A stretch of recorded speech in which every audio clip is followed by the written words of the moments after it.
네, 안녕하십니까. 유한타증권에서 자동차 업종 담당하고 있는 이현수입니다.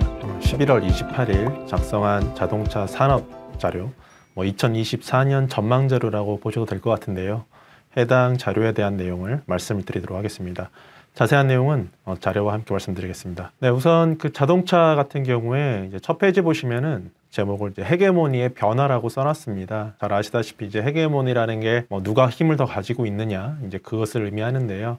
여기서 헤게모니는 이제 공급과 수요, 즉 이제 완성차 업체와 이제 고객, 수요자들 간의 이제 힘의 싸움이 좀 변화하고 있다라는 걸 이제 말씀드리고 싶었고요. 그다음에 이제 소제목을 보시면은 전기차 부분에 대해 한번 언급을 했습니다. 그래서 전기차 부분이 저희가 이제 얼리 어댑터라는 말을 많이 하지 않습니까? 근데 이제 얼리 어댑터가 대부분 구매를 했는지 아니면 아직도 구매 여력이 있는지 얼리 어댑터 다음에 이제 구매하는 고객군은 대체 누구인지 그런 부분을 이제 소개해 드릴 예정이고요. 그 다음으로는 제가 이제 수요의 반격 시작이라고 써놨는데 이 부분은 앞서 말씀드린 대로 21년부터 22년까지는 이제 공급이 수월치 않았습니다. 그러다 보니까 고객들 입장에서는 자동차를 사고 싶어도 기다려야 되는 상황이었는데 이제는 자동차를 충분히 살 수 있는 그런 공급 시장이 지금 마련되어 있다. 다만 수요가들 입장에서는 이제 공급 시장이 원활해지다 보니까 이제 오히려 기다리는 국면이 나오고 있는 게 아닌가 이제 그런 내용들입니다. 그래서 조금 더 자세한 거는 차트라던가 테이블 참고하면서 말씀드리겠습니다. 전기차 시장이 최근에 좀 부정적인 뉴스들이 많이 나오고 있습니다. 전기차가 잘 안 팔린다던가 아니면 재고가 쌓이고 있다던가 아니면 이제 뉴스를 보시면 아시겠지만 테슬라를 중심으로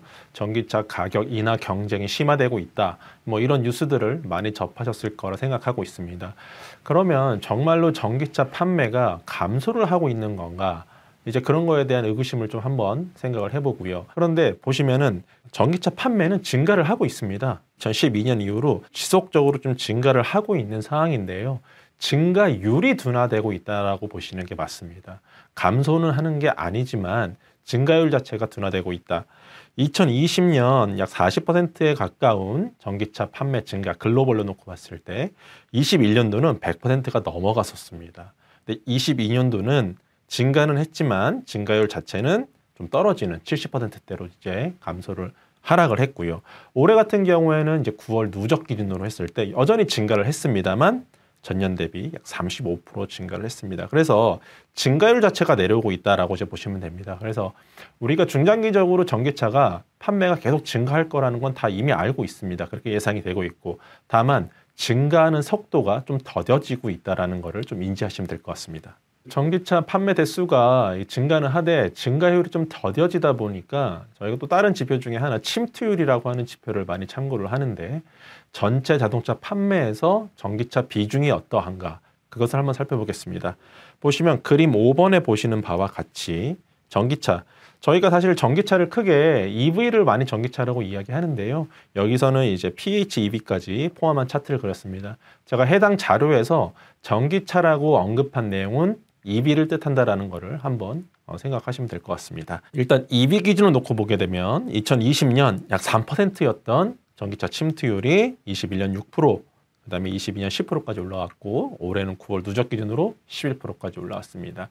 만약에 이제 PHEV까지 이제 포함을 시키면 2020년에 4%, 그 다음 8%, 13%, 올해 기준으로 15% 정도까지 침투율이 상승을 했다라 보시면 됩니다. 차트를 보시면 아시겠지만은 기울기가 21년도, 22년도 대비해서 올라오는 기울기 속도 자체가 좀 완만해진 게 확인이 되고 있습니다.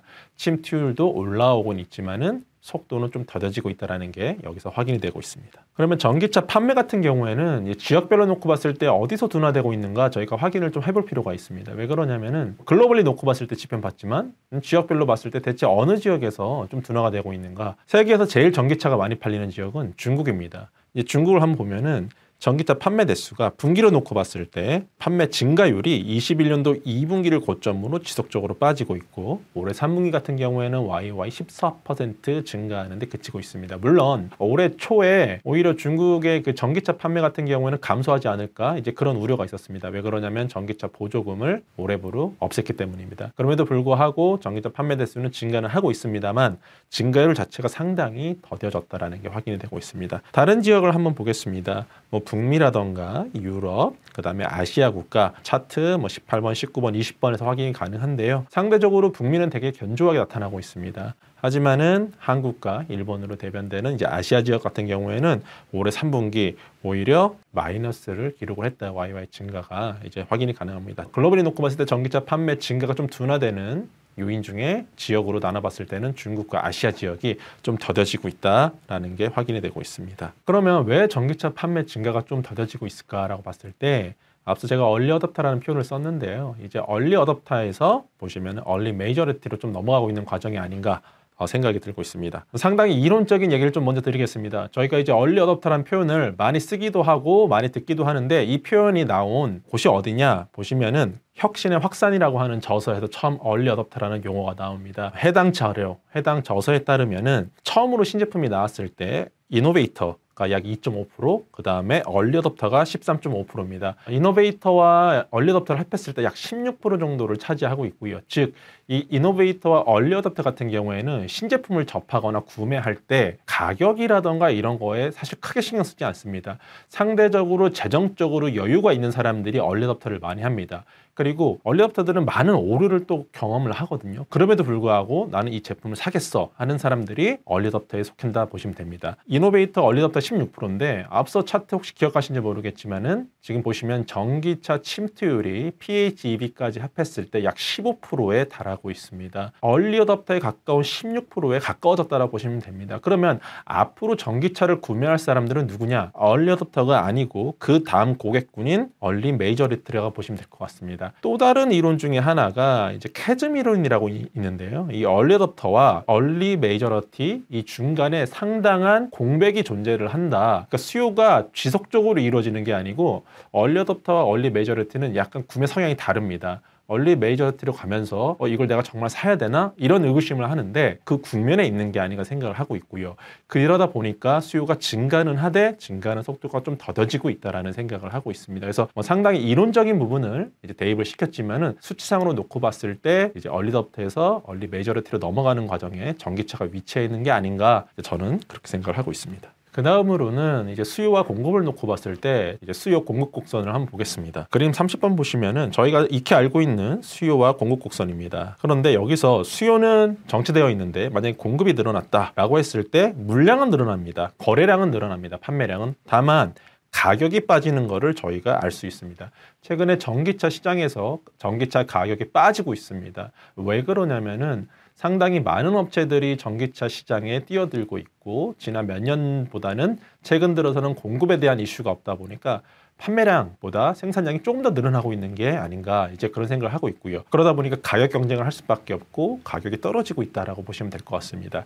그리고 수요와 공급이 증가하는 데 있어서 수요 같은 경우에는 그림 31번 보시면은 직선이든 곡선이든 이 선 형태로 이렇게 나타나는데요. 그런데 공급 같은 경우에는 계단 형태로 나타난다 보시면 됩니다. 생산 능력 같은 경우에 생산 능력이 한 대, 두 대, 세 대 늘어나는 게 아니죠. 한번 공장이 지어지면 10만 대, 20만 대, 30만 대씩 늘어납니다. 그러다 보니까 만약에 이제 지금까지는 전기차 시장이 이런 국면, 수요보다 공급이 밑에 있었다라고 생각해 볼 수 있었는데 올해 들어서 좀 바뀐 게 공급이 많이 증가하다 보니까 오히려 수요보다 공급이 우위에 있는 그런 공간에 위치해 있는 게 아닌가 이제 그런 생각을 해볼 수 있을 것 같습니다. 그래서 이제 전기차 같은 경우에는 이제 증가는 하되 조금은 더뎌지고 있다라는 거를 좀 앞서서 이제 뭐 자료를 통해서 좀 말씀을 드렸고요. 그 다음에 이제 전체 완성차 시장 같은 경우에도 상당히 정상화됐다라고 이제 보시면 될 것 같습니다. 그림 31번 보시면 생산 대수가 이제 지난 코로나 이후에 상당히 많이 빠졌다가 공급 차질을 겪으면서 조금씩밖에 못 올라왔어요. 근데 올해 들어서는 이제 YOY로 한 10% 정도 증가할 것 같습니다. 레벨로 놓고 봤을 때는 거의 19년 정도 수준까지 회복이 가능하다라고 보고 있고요. 그래서 판매도 역시 이 정도까지 올라왔다라고 보시면 됩니다. 제목에 제가 써놨지만은 이제 고객들이 기다리며 비교하기 시작했습니다. 여러분들이 자동차를 사야 되는 그런 입장이다라고 보시면 당연히 이제 비교를 할 텐데요. 여러분들이 놓고 봤을 때 뉴스 같은 걸 접할 수 있겠죠. 근데 뭐 재고가 쌓이고 있다, 가격 경쟁을 하고 있다, 뭐 출고 대기 일수가 짧아졌다 이런 거 놓고 봤을 때 조금 더 기다려볼까 이런 생각을 하실 수 있거든요. 그러다 보니까 내년 같은 경우에는 올해보다 수요는 증가는 하되 수요 증가 속도, 증가율이라고 해야 되겠죠. 올해 대비해서 좀 떨어진다고 보는 게 맞습니다. 같습니다. 여전히 어떻게 보면 미국을 중심으로 경기가 되게 견고하기 때문에 내년에도 글로벌 자동차 판매 대수는 올해 대비 증가할 걸로 보입니다. 다만 올해 약 10%에 달하는 이런 증가율보다는 떨어질 가능성이 좀 있지 않을까 그렇게 전망하고 있습니다. 그러면 이 과정에서 저희 이제 우리나라 업체죠. 이제 현대차와 기아 두 회사는 어떻게 대응을 하고 현재 어떤 상황인가 이제 말씀을 드리도록 하겠습니다. 현대차와 기아 같은 경우에도 당연히 이제 글로벌 시장에서 전기차 판매가 둔화되면은 그 영향을 받을 수밖에 없습니다. 그리고 전체적인 완성차 시장에서도 증가율이 둔화된다고 했을 때 당연히 그 영향을 받을 수밖에 없습니다. 그래서 전기차 시장에서 경쟁이 심화되면은 피할 수 없는 과정에서 경쟁을 해야 되는데 경쟁하는 입장에서 어떤 우위에 서 있나 아니면 열위에 있나 이제 그걸 한번 생각을 해보겠습니다. 글로벌 주요 완성차 업체들의 영업이익률입니다. 왼쪽에 보시는 55번이 연간, 오른쪽에 이제 분기인데요. 코로나 이후에 가장 영업이익률이 빨리 올라왔던 거는 여러분들 잘 아시는 테슬라입니다. 테슬라가 2018년, 19년도만 하더라도 영업 적자였습니다. 근데 이제 코로나 이후에 영업이익률이 상당히 빠른 폭으로 올라왔고 22년도 영업이익률은 10% 중반에서 20% 가까운 그런 영업이익률을 기록을 했습니다. 근데 이제 올해 들어서는 전체적으로 영업이익률이 좀 떨어졌고요. 분기로 한번 확인해 보면 테슬라 같은 경우에 21년도 상반기까지만 하더라도 15에서 20% 영업이익을 기록했는데 지금은 지속적으로 떨어져서 이제 이번 3분기 같은 경우는 10%가 안 됐습니다. 그런데 현대기아 같은 경우에는 영업이익률이 작년 3분기에 일회성 이슈가 있었죠. 여러분들 아시는 뭐 품질 비용 이슈가 있었습니다. 그걸 제외하면은 영업이익률이 올해 상당히 다른 회사들 대비 높은 수준에 머물러 있다. 지난 몇 년 동안 쌓아놓은 체력이 다른 업체보다 견고하다라 판단을 하고 있습니다. 자동차 시장, 특히 이제 전기차 시장에서 경쟁을 했을 때 비용적인 부분을 지출할 수밖에 없습니다. 최근에 이제 나오고 있는 뉴스들 보면은 주요 완성차 업체들이 전기차와 관련된 투자를 줄인다던가 아니면 인력 구조용에 들어간다던가 이런 뉴스들이 나오고 있습니다. 하지만 반대로 현대차, 기아 같은 경우에는 오히려 생산 능력을 좀 확대하는 그런 모습을 보이고 있고 인력도 오히려 더 채용하는 그런 모습을 보이고 있습니다. 확실히 다른 업체들 비해서는 그래도 체력이 견고하기 때문에 좀 다른 모습을 나타내고 보이고 있다고 생각을 하고 있고요. 산업 전체적으로는 좀 위기까지는 아니지만은 우리가 생각했던 것보다 조금 느려질 수 있어 이런 생각을 할 수 있겠지만 그 과정에서 이런 기업들 현대차와 기아 같은 경우에는 좀 기회를 오히려 포착할 수 있지 않을까 생각을 하고 있습니다. 점유율을 한번 보겠습니다. 미국 내에서 이제 현대차, 기아가 이제 21년도, 22년도에 점유율이 좀 올라왔었습니다. 근데 분기로 놓고 보게 되면 22년도 1분기에 9% 정도 됐던 점유율이 좀 떨어졌어요. 작년 하반기 기억하시겠지만 미국 IRA 이슈가 대두되면서 현대차, 기아의 미국 전기차 시장 점유율이 떨어졌습니다. 근데 올해 들어서 다시 늘어나고 있어요.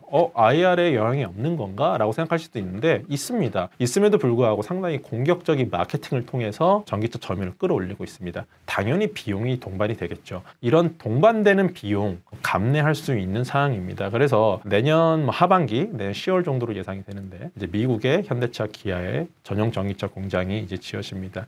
그때까지는 좀 비용적인 부분이 일부 발생할 수 있겠지만은 시장 점유율을 지킨다고 했을 때 그 이후의 시장에 대해서 오히려 현대기아가 좀 우위에 서 있는 미국 내 아니면 유럽 내에서 전기차 시장에서 좀 우위에 서 있는 그런 상황이 연출되지 않을까 생각을 하고 있습니다. 그래서 전체적으로는 뭐 전기차 시장이 좀 둔화되는 거는 데이터로 나타나고 있다. 완성차 시장에서도 올해보다는 내년에 판매 증가가 조금은 더뎌질 것이다. 증가는 하되. 근데 그 과정에서 국내 업체인 현대차와 기아는 체력을 바탕으로 해서 좀 기회를 엿볼 수 있는 한 해가 되지 않을까 이제 그렇게 생각을 하고 있습니다. 산업자료 내용을 간단하게 요약을 드렸고요. 뒤에 이제 내용을 보시면은 뭐 어펜딕스 이제 전에 이제 제가 이제 넣어놓은 거 보시면 밸류에이션에 대한 부분도 이제 고민을 좀 해봤습니다. 그래서 나중에 시간이 되시면 밸류에이션에 대한 부분 그 부분 한번 참고하시면 될 것 같고요. 개별 기업에 대한 보고서는 따로 설명은 드리지 않겠습니다. 이것도 저희 당사 홈페이지에 나와 있는 자료를 참고하시면 될 것 같습니다. 이상으로 28일 발간한 자동차 산업 자료에 대한 발표를 마치도록 하겠습니다.